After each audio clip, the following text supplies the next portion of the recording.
Hello everyone! In this video, I'm going to show you how to make half double crochet.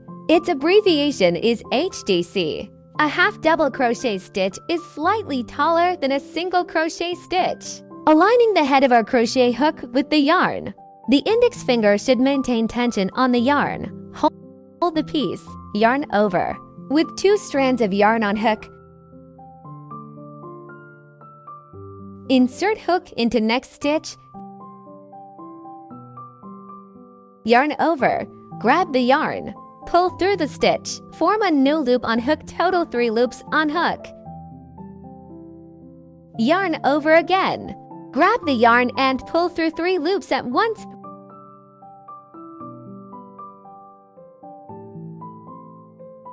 Great! We just complete a half double crochet.